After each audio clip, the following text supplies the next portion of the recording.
Hello बच्चों, कैसे हैं आप सब। बच्चों हमने पिछला लेक्चर बेटा इम्यूनिटी वाला स्टार्ट किया था, उसके अंदर इन्नेट इम्यूनिटी हमने डिस्कस करी थी बेटा। आज के लेक्चर में सेकंड पार्ट के अंदर बेटा हम एक्वायर्ड इम्यूनिटी डिस्कस करने वाले हैं। किसके बारे में बात करने वाले हैं? Acquired immunity. बेटा हमने थोड़ी बहुत बातें इसके बारे में बताई थी, वो बात मैं दोबारा से रिपीट करूंगा और आगे बढ़ूंगा। देखो जरा ध्यान से समझें। पहले तो एक्वायर्ड इम्यूनिटी को समझते हैं बुआ, होती क्या है।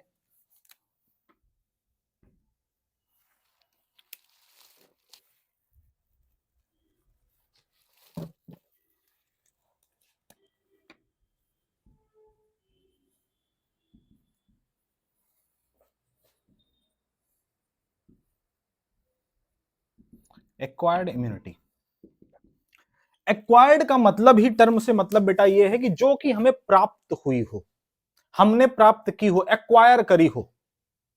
कब एक्वायर करी? इनेट के बारे में हमने कहा था ये बाई बर्थ होती है। एक्वायर्ड के बारे में हमने कहा था बेटा ये आफ्टर बर्थ होती है। जब हमारे बॉडी पे कोई इंफेक्शियस पार्टिकल अटैक करता है, कोई पैथोजन अटैक करता है, तो उसके रिस्पांस में हमारे बॉडी के अंदर कुछ एंटीबॉडीज जनरेट होती हैं बेटा, उसको आप एक्वायर्ड इम्यूनिटी के नाम से जानते हो। वो एंटीबॉडीज फर्दर इंफेक्शन से रेजिस्ट करती हैं हमारे बॉडी को, ठीक है, बचाने का काम करती हैं। तो एक्वायर्ड इम्यूनिटी के बारे में पहली बात तो बेटा, अगर किसी पैथोजन की वजह से ये रिलीज हो रही हैं तो इसका मतलब बेटा ये स्पेसिफिक टाइप की होंगी। कैसी होंगी बेटा? एक्वायर्ड इम्यूनिटी या specific type of defence, specific type of defence, और it is acquired during it is acquired during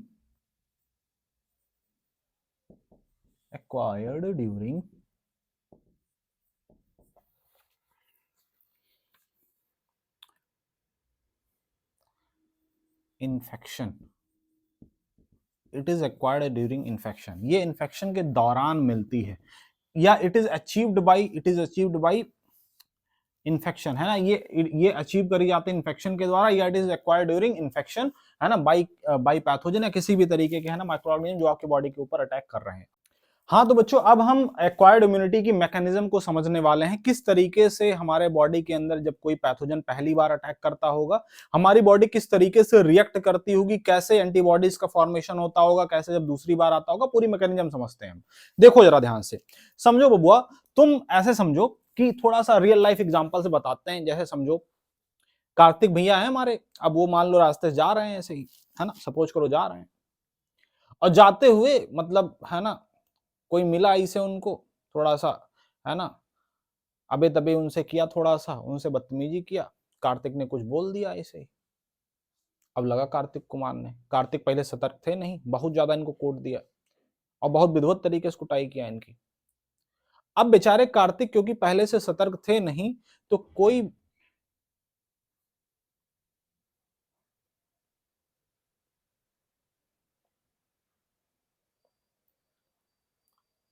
कोई भी बेटा आके इनको मार के चला गया। क्यों? क्योंकि पहले से इनके अंदर तैयारी नहीं थी, ये तैयार नहीं थे उस चीज के लिए कि हमें कोई घात लगा के बैठा है हमारे साथ, इसे बदतमीजी करेगा, उसके बाद मारना शुरू कर देगा, हमें सुझा देगा चारों तरफ से। समझ रहे हो?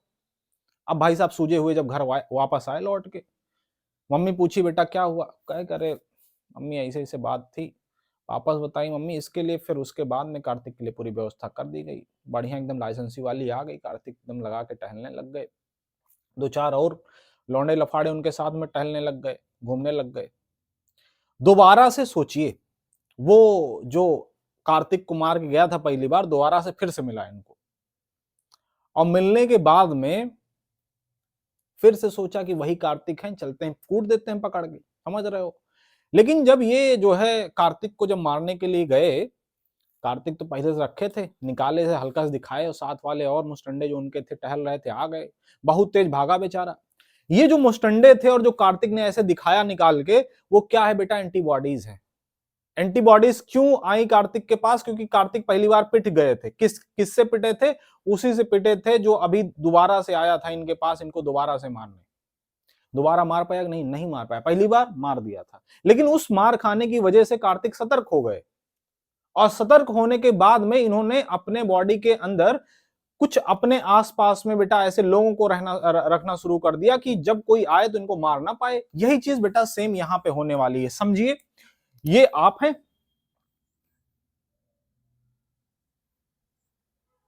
ऐसे मुस्कुराते हुए ऐसे जा रहे थे, ऐसे हाथ हाथ हिलाते हुए ऐसे एकदम है ना स्टाइल में ऐसे चलते हुए जा रहे थे, तब तक कोई पैथोजन आया, बहुत ज्यादा ही अच्छे लग गए आप उसको, कहा कि चलते हैं थोड़ा सा अटैक अटैक करते हैं, आया आपसे हाल चाल लिया, आप एकदम खुश हो गए, हाल चाल लेने के बाद में दो चार तमाचा खींच खींच के मारा। तमाचा खींचने का मतलब बेटा आपके बॉडी के अंदर एंट्री किया और आपकी मेटाबॉलिज्म को इसने डिस्टर्ब कर दिया, बुरी तरीके से डिस्टर्ब कर दिया। अब ये बताइए बेटा, जब पहली बार फर्स्ट टाइम जब किसी पैथोजन का अटैक हुआ होगा आपकी बॉडी के ऊपर, तो क्या आपकी बॉडी ने रिस्पॉन्स नहीं जनरेट किया होगा? किया। ये बेटा प्राइमरी रिस्पॉन्स है, प्राइमरी रिस्पॉन्स है ना। पहली बार जब इंफेक्शन हुआ बेटा तो इसको प्राइमरी रिस्पॉन्स कहा गया, लेकिन ये प्राइमरी रिस्पॉन्स क्या आपके बॉडी के अंदर होने वाले इंफेक्शन को रोक पाया? नहीं रोक पाया, क्योंकि ये स्लो था। पहली बार जब किसी पैथोजन ने आपको अटैक किया बेटा, तो उसके अटैक करने की वजह से आपकी बॉडी में रिस्पांस जनरेट हुआ, लेकिन पहले से आप तैयार नहीं थे। भैया जब कार्तिक को मारने आया था झापड़, तो क्या कार्तिक ने एक आध नहीं लगाया होगा? लगाया होगा, कार्तिक ने भी एक दो लगाया होगा, लेकिन तब तक उसने उसने 10 मार दिया था कार्तिक को। समझ रहे हो? दिक्कत ये हो गई, किया इन्होंने भी रिस्पॉन्ड, लेकिन ये जब तक एक दो मार पाते तब तक वो 10 इनको जमा चुका था, इसलिए बेचारे सूझ गए। समझ रहे हो? तो पहली बार में भी रिस्पांस हमारी बॉडी की तरफ से आता है, लेकिन वो रिस्पांस कैसा रहता है? स्लो रिस्पांस रहता है। लेकिन लेकिन जब यही सेम पैथोजन बेटा, यही सेम पैथोजन, ये फर्स्ट टाइम था बेटा, ये पहली बार था। ये जब दूसरी बार है ना, सेम पैथोजन जब दूसरी बार अटैक करने आएगा बेटा, ये दूसरी बार जब सेम पैथोजन अटैक करने आएगा, तो सेकेंड टाइम है ना, कब? सेकेंड टाइम तो आपकी बॉडी दोबारा से रिस्पांस जनरेट करेगी। रिस्पांस, ये बताओ, पहली बार जब बेचारे मार खा गए थे, तो मार खाने के बाद में क्या क्या ऐसा हो सकता है, मार खाने के बाद में क्या ऐसा हो सकता है कि दोबारा से फिर उसी तरीके से विधिवत मार खा जाए?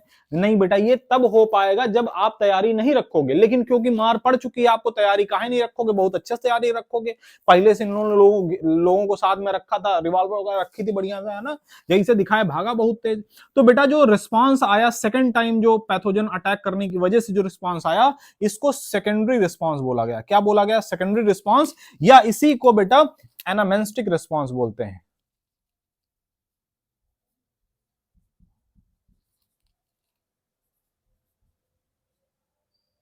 एनामेंस्टिक रिस्पांस क्या होता है बबुआ? एनामेंस्टिक रिस्पांस वो होता है जो सेकंड टाइम आपकी बॉडी आपके पैथोजन के अटैक होने की वजह से जो जनरेट होता है, और वेरी फास्ट होता है, वेरी फास्ट, बहुत तेज होता है। क्या अब ये पैथोजन आपकी बॉडी को के ऊपर अटैक कर पाएगा? नहीं कर सकता बेटा। क्या इस समय इंफेक्शन ये क्रिएट करेगा? नहीं कर पाएगा।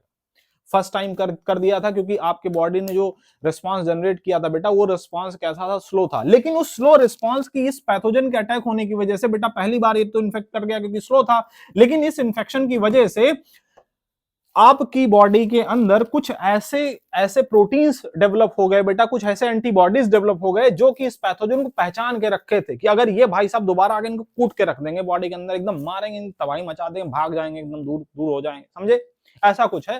तो देखो, सेकेंड टाइम बेटा जब ये आया तो इन्फेक्ट नहीं कर पाया, इसलिए नहीं कर पाया क्योंकि आपके बॉडी में पहले से बनी बनाई एंटीबॉडीज मौजूद थी। अब ये कैसे एंटीबॉडीज किनके द्वारा फॉर्म होती होंगी बेटा, उसको जरा समझ लेते हैं। प्यारा सा एक स्क्रीनशॉट जल्दी से ले लें बेटा। हम अब उस सेल के बारे में डिस्कस करने वाले हैं जो कि हमारे बॉडी में एंटीबॉडीज का फॉर्मेशन करती हैं। कैसे होती, पूरी बात जानेंगे। पहले इसको आप जरा सा एक हल्का सा स्क्रीनशॉट लेके इसको मैं मिटा देता हूं, ठीक है?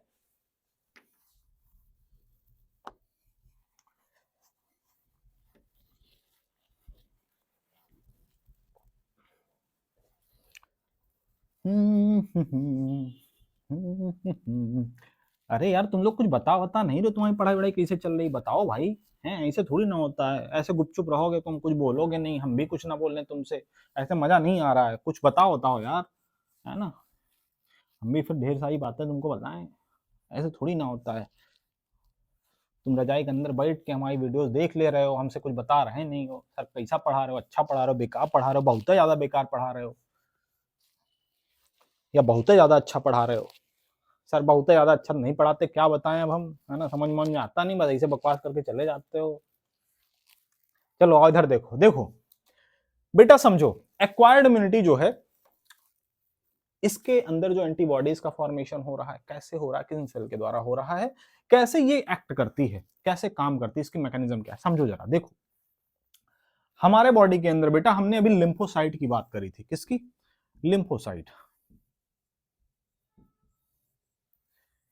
बेटा डब्ल्यूबीसीज दो तरीके की होती हैं, ग्रेनुलोसाइट, एक ग्रेनुलोसाइट, है ना। जो ग्रेनुलोसाइट है बेटा, वहां पे आप, है ना, इओसिनोफिल, बेसोफिल और न्यूट्रोफिल्स की बात करते हो। किसकी बात करते हो बेटा, जरा सुन लो, है ना। डब्ल्यूबीसीज को मैं इधर कैटेगराइज कर देता हूं बेटा, डब्ल्यूबीसीज को ग्रेनुलोसाइट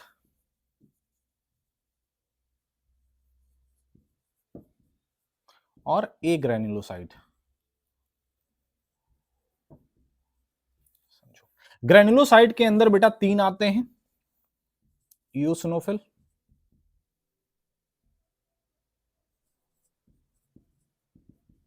बेसोफिल्स, न्यूट्रोफिल्स। बेटा ये बात जो है, अगर आपको बहुत अच्छे समझनी है तो बेटा हमने 11th वाली सीरीज में चैप्टर पढ़ा रखा है बॉडी फ्लूइड एंड सर्कुलेशन का। उसके अंदर बेटा जब हमने डब्ल्यूबीसी डिस्कस किया था, तो डिटेल डिस्कशन है बेटा इनका, वहां पे जाके आप देख सकते हैं, इनको समझ सकते हैं क्या है ये। एक ग्रेनुलोसाइट में बेटा मोनोसाइट और लिम्फोसाइट की बात करते हैं, मोनोसाइट्स और लिम्फोसाइट्स, इन्हीं के बारे में हम अब यहाँ पे बात करने जा रहे हैं, लिम्फोसाइट्स के बारे में। अब ये लिम्फोसाइट जब आप बेटा देखना शुरू करते हो, तो लिम्फोसाइट दो तरीके के बताए जाते हैं, एक बी लिम्फोसाइट होता है और एक टी होता है। अब ये जो बी लिम्फोसाइट है बेटा, बी नाम इसलिए है, जितनी भी हमारे बेटा ब्लड सेल्स है, उनका फॉर्मेशन कहीं ना कहीं बोन मैरो के अंदर हो रहा है, इसका भी होता है, मैचुरेशन भी इसका वहीं पे होता है, फॉर्मेशन भी वहीं पे होता है बेटा, इसलिए इसको बी लिम्फोसाइट बोलते हैं। Maturation and formation both, maturation and formation दोनों ही कहां पे होता है, बोन मैरो में होता है। अच्छा, टी लिम्फोसाइट का क्या सर यहां पे नहीं होता, फॉर्मेशन तो बेटा यहीं पे होगा, फॉर्मेशन जो है वो बोन मैरो में ही होगा, लेकिन मैचुरेशन के लिए, फॉर मैचुरेशन ये कहां पे चली जाती हैं, थाइमस के पास में। कहां पे, थाइमस के पास में, इसलिए इनको टी लिम्फोसाइट बोल देते हैं। अब जरा दोनों की मैकेनिज्म समझे, कैसे काम करती होंगी। बी लिम्फोसाइट बेटा देख लो, बी और टी, देखो जो बी लिम्फोसाइट है बेटा, जो टी लिम्फोसाइट है, टी लिम्फोसाइट के अंदर बेटा एक हेल्पर सेल होती है, एक किलर सेल होती है और एक सप्रेशर सेल होती है।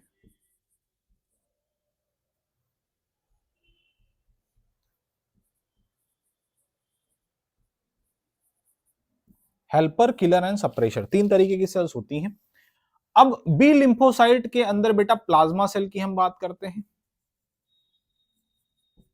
प्लाज्मा सेल की बात करते हैं। अब जरा सुनिए ध्यान से, ये जो टी लिम्फोसाइट है बेटा, हम इसके अंदर जो किलर सेल की बात कर रहे हैं बेटा, किलर सेल बहुत ही ज्यादा मतलब है ना, गुस्सैल नेचर की होती है, ऐसा समझो, ऐसा समझो। ये ना मतलब देखो, ऐसा समझो किसी परिवार के अंदर एक बड़े भैया हैं और ये उनकी वाइफ है और ये छोटे वाले भैया हैं, समझो। बड़े वाले भैया बहुत एग्रेसिव नेचर के हैं, है ना, बड़े वाले भैया एग्रेसिव नेचर के हैं। ये इनको ना मतलब ऐसे लड़ाई हुई पड़ोसी से, पड़ोसी से लड़ाई हुई, पड़ोसी ने थोड़ा गाली वाली दे दी किलर भाई को। अब ये जो किलर भैया हैं, एक तो मतलब है ना खतरनाक ही है, और ऊपर से किसी कोई गाली दे दे, ये बर्दाश्त करेंगे, बिल्कुल नहीं बर्दाश्त करेंगे। और ये हेल्पर जो है बेटा, हेल्पर इनका छोटा भाई है ना, ये बड़ा भाई है, ऐसा समझो, ये छोटा भाई,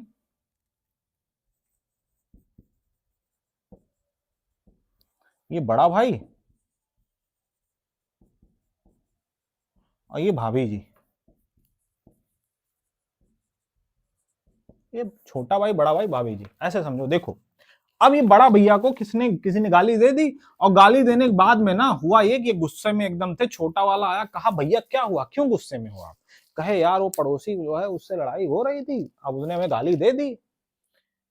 इसने कहा भैया आप गाली दे दी, ऐसे कैसे गाली दे दी, हम बताते हैं, चलो हमारे साथ, काट के रख देते, पूरे खानदान को खत्म कर देते हैं। एकदम गुस्सा में आ गया, समझे।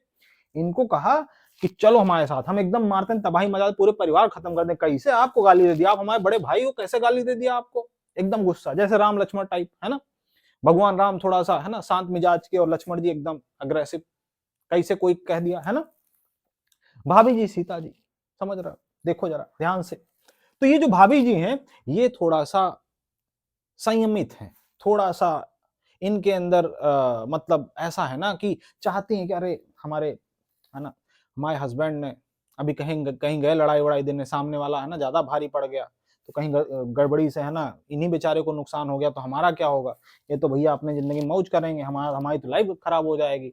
तो इन्होंने कहा अरे जी सुनिए, इतना भी क्या, मतलब क्यों गुस्सा होना, गाली ही तो है, निकल जाइए। कौन सा आपको कहीं चोट लगी गाली की वजह से? गाली वाली लगती उगती नहीं किसी को, हवा की जैसी है, आई और चली गई, है ना। आप भी दे दीजिए, गाली वाली देनी हो तो, बस इससे ज्यादा कुछ मत कीजिए।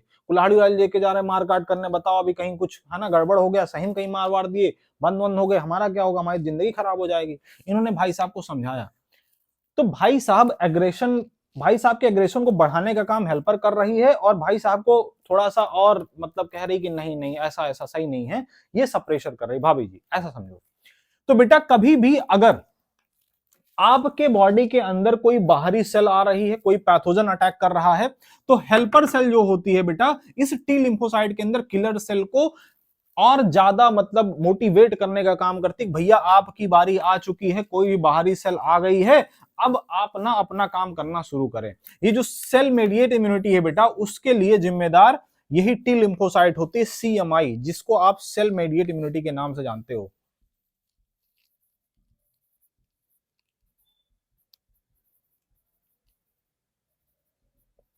CMI के नाम से जानते हो। अच्छा सुनो जरा ध्यान से, ये CMI है बेटा, ग्राफ्ट रिजेक्शन वगैरह के बारे में आपने सुन रखा होगा। जो ऑर्गन ट्रांसप्लांट के पेशेंट होते हैं बेटा, ऑर्गन ट्रांसप्लांटेशन वाले पेशेंट, उनमें ये CMI एक्ट करती है। बाहरी जब कोई ऑर्गन बेटा, जैसे मान लो हार्ट, किसी की किडनी, हार्ट या लीवर वगैरह, कभी कई बार ऐसा होता है बेटा नॉन फंक्शनल होता है, डैमेज वगैरह ऐसा किसी नहीं कर पाता, तो उसको ट्रांसप्लांट करवाने के अलावा और कोई काम, कोई तरीका बचता नहीं है। तो ऑर्गन ट्रांसप्लांट होना होता है बेटा, कभी भी आप ये देखिएगा किसी का भी ऑर्गन ट्रांसप्लांट होता है तो बहुत ही ज्यादा टिश्यू मैचिंग, मतलब सेल मैचिंग, अलग अलग तरीके से, मतलब है ना बहुत सारे ब्लड ग्रुप मैचिंग और है ना टिश्यू मैचिंग, सेल मैचिंग वगैरह करवाई जाती है, जिससे रिजेक्शन ना होने पाए। वो जो ग्राफ्ट रिजेक्शन बॉडी के अंदर होता है बेटा, वो करवाने के लिए CMI ही जिम्मेदार होती है, सेल मेडिएट इम्यूनिटी ही जिम्मेदार होती है, क्योंकि हमारे बॉडी की जो इम्यून सेल है वो पहचान लेती है, वो सेल्फ और नॉन सेल्फ में डिफरेंशिएट करना जानती है। किसमें किसमें बेटा? सेल्फ और नॉन सेल्फ में डिफरेंशिएट करना जानती है। उसकी वजह से ये उस ऑर्गन या सेल को एक्सेप्ट नहीं करती जो किसी दूसरे के बॉडी का हो, इसलिए बेटा बहुत ही ज्यादा क्लोज रिलेटिव के लिए जाते हैं ऑर्गन। और उसके बावजूद इस ग्राफ्ट रिजेक्शन को रोकने के लिए बेटा, ग्राफ्ट रिजेक्शन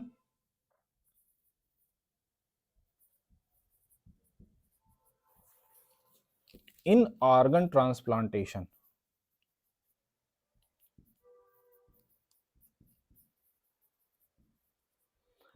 ऑर्गन ट्रांसप्लांटेशन के जो पेशेंट है बेटा, उन ऑर्गन ट्रांसप्लांटेशन के पेशेंट में ग्राफ्ट रिजेक्शन को प्रिवेंट करने के लिए बेटा जिम्मेदार कौन है ग्राफ्ट रिजेक्शन के लिए? CMI, इन ऑर्गन ट्रांसप्लांटेशन पेशेंट, इसको सप्रेस करने के लिए,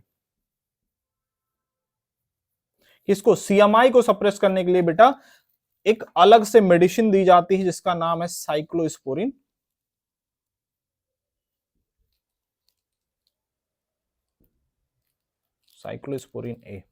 साइक्लोस्पोरिन ए नाम की बेटा एक मेडिसिन अलग से दी जाती है, ये इस CMI को सप्रेस करके रखती है। समझ रहे हो? कुछ बेटा आपको बीमारी वगैरह, हम कभी HIV वगैरह के ऊपर वीडियो शूट करेंगे तो हम बताएंगे आपको कि HIV का नाम बेटा क्या होता है? एक्वायर्ड इम्यूनो डिफिशियंसी सिंड्रोम होता है। ऐसे ऊपर देख लो यहाँ पे, एड्स है ना, सॉरी एड्स, एड्स जो बीमारी है बेटा, ये एचआईवी इन्फेक्शन के द्वारा फैल रही है। और एड्स का फुल फॉर्म होता है एक्वायर्ड इम्यूनोडेफिशिएंसी सिंड्रोम। यहां पे आप जब देखते हो बेटा, तो ये एक्वायर्ड इम्यूनिटी, ये जो इम्यूनिटी बेटा, इसी का तो लॉस हो रहा है, एक्वायर्ड इम्यूनिटी का, इसकी वजह से deficiency syndrome, acquired immuno deficiency syndrome, इसकी वजह से डिफिशियंसी सिंड्रोम, सिंड्रोम का मतलब बंच ऑफ डिजीज एक साथ क्रिएट हो जा रही है। इसमें होता क्या होगा, ये जो एचआईवी पैथोजन है बेटा, यही हेल्पर टी लिम्फोसाइट को ही तो अटैक करता है, CD4 एंड CD8 प्लस, इसी को तो अटैक करता है। ये मर गया तो बेटा कौन बताएगा आपकी बॉडी को, भैया जल्दी जल्दी एंटीबॉडी क्रिएट करो, एचआईवी आ चुका है। इसीलिए सबसे पहले किसको मारना शुरू करता है, हेल्पर सेल। समझ रहे हो, ये कॉन्सेप्ट बड़ा अच्छा है, आप समझ के रखिएगा। दूसरी चीज, प्लाज्मा सेल बेटा, ये हमारे बॉडी में ह्यूमोरल इम्यूनिटी क्रिएट करती है, ह्यूमोरल इम्यूनिटी। ह्यूमोरल इम्यूनिटी का मतलब बेटा क्या हुआ, ये एंटीबॉडीज का फॉर्मेशन कर रही हैं।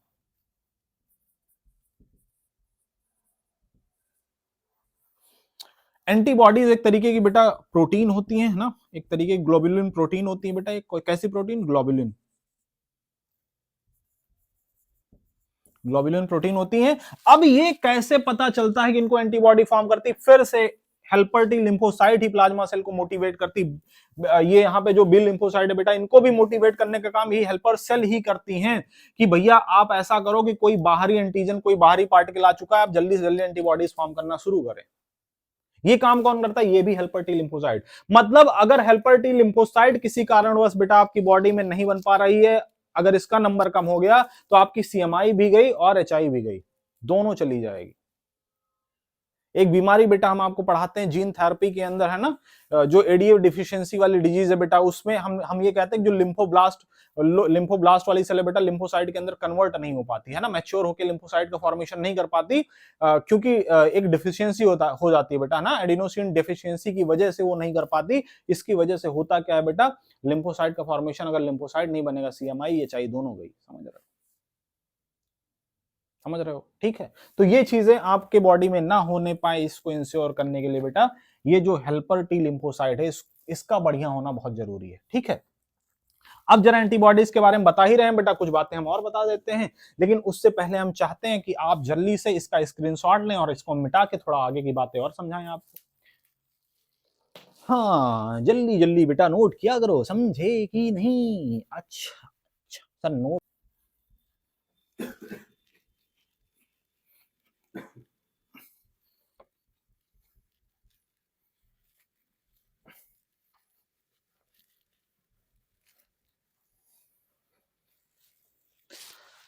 देखो बबुआ, एंटीबॉडी को थोड़ा और अच्छे समझते हैं। सबसे पहले देखें एंटीबॉडीज,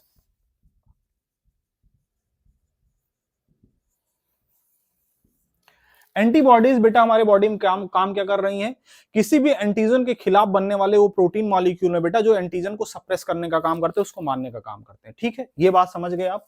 अब जरा देखें एंटीबॉडीज का नेचर बेटा कैसा है, प्रोटीनेसिस नेचर, किसकी बनी होती है बेटा, ग्लोबुलिन प्रोटीन की बनी होती है, ग्लोबुलिन प्रोटीन की बनी होती हैं। इनको जनरली बेटा हम IG से रिप्रेजेंट करने का काम करते हैं, है ना, IG से रिप्रेजेंट करने का काम करते हैं। अब जरा देखें, इम्यूनोग्लोबिन के मॉलिक्यूल होते हैं बेटा, है ना, इम्यूनोग्लोबिन के मॉलिक्यूल होते हैं ये एंटीबॉडीज। अब जरा देखें ध्यान से, अगर आपसे कोई पूछे कि आपके बॉडी में बेटा कौन कौन सी एंटीबॉडीज जनरेट होती हैं, तो हम एक फॉर्मूला दे रहे हैं बेटा, गम दे, समझे। ये कह रहा है कोई कि हमें गम दे दे, गम कौन सा वाला, दुख वाला नहीं, कुछ चिपकाना है बेचारे, पेज ओज फट गया है, कह रहा हमें गम दे दीजिए, हम चिपकाएंगे उसको, समझे, कुछ और मत समझना तुम, है ना। क्या चिपकाना है भैया, क्या चिपकाना है, कुछ पेपर वगैरह फट गया बेचारे का, चिपकाएगा, गम देख के ज्यादा बात आगे मत बढ़ाना, समझे, खत्म कर देना। अब ये बेटा, ये जो गम दे वाला जो हमने फॉर्मूला बेटा बताया है, इसमें अबंडेंस भी इंक्लूड है। सबसे ज्यादा अबंडेंट एंटीबॉडी IgG, सबसे कम बेटा IgE। अब ये जरा देखें आप, IgG सबसे ज्यादा, IG IgA, IgM, IgD, IgE, समझे कि नहीं समझे। ये मोस्ट अबंडेंट है बेटा, लीस्ट अबंडेंट, समझे। ये अच्छा, अब एंटीबॉडीज के बारे में अगर हम बात करें बेटा, अगर इनके स्ट्रक्चर के बारे में बात करें, किसके एंटीबॉडीज के स्ट्रक्चर के बारे में बात करें बेटा, स्ट्रक्चर के बारे में बात करें अगर हम, इनके स्ट्रक्चर के बारे में अगर बात करें बबुआ, तो स्ट्रक्चर इनका कुछ, उसको अगर हम है ना रिप्रेजेंट करना चाहें, H2L2 टाइप बेटा रिप्रेजेंट किया जाता है। H का मतलब हैवी चेन से है, दो हैवी चेन और दो लाइट चेन, है ना, लाइट चेन ऐसे होता है कुछ। ऐसे देखो बेटा, एनसीईआरटी में बड़ा खूबसूरत सा डायग्राम बना है, आप वहां देख लीजिएगा, हम यहाँ पे हल्का सा बस आपको ऐसे बता दे रहे हैं, समझे, यहाँ पे और यहाँ पे कुछ इस तरीके से, और यहाँ पे बेटा इंटीजन बाइंडिंग साइट इस तरीके से ऐसे कुछ लगी रहती है ना। ये बेटा एल है, ये एल है, लाइट चेन है, और ये हैवी चेन है। ये आपस में बेटा एक दूसरे से डाई सल्फाइड बॉन्ड के द्वारा इनका लिंकेज होता है ना, यहाँ पे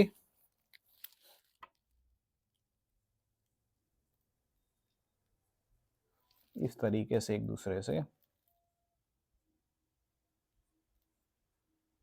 इस तरीके से जुड़े रहते हैं,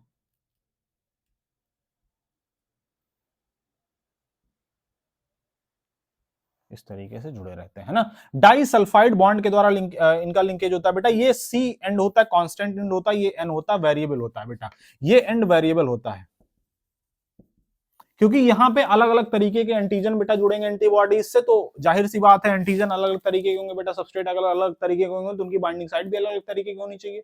एंजाइम के फंक्शन को आप जब बेटा कभी पढ़ोगे बायोमॉलिक्यूल्स के अंदर, तो उसमें हम बताएंगे, ये कांस्टेंट एंड होता है, इसमें कोई बदलाव नहीं होता। तो ये हो गया बेटा आपका पूरा पूरा है ना एक्वायर्ड इम्यूनिटी वाला पूरा कॉन्सेप्ट, समझे। इसमें बेटा मैं ग्राफ्ट रिजेक्शन वाला कॉन्सेप्ट पहले ही बता चुका हूं, तो आप देख लेना, पूरा अच्छे से समझ लेना।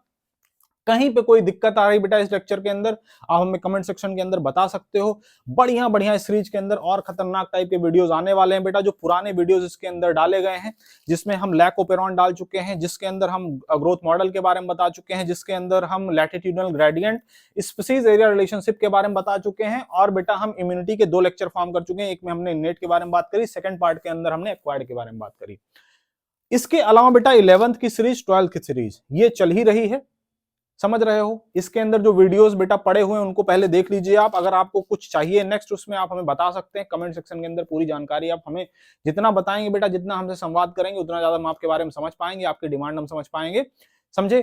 तो इसी के साथ बेटा इस लेक्चर को एंड करते हैं। Thank you very much.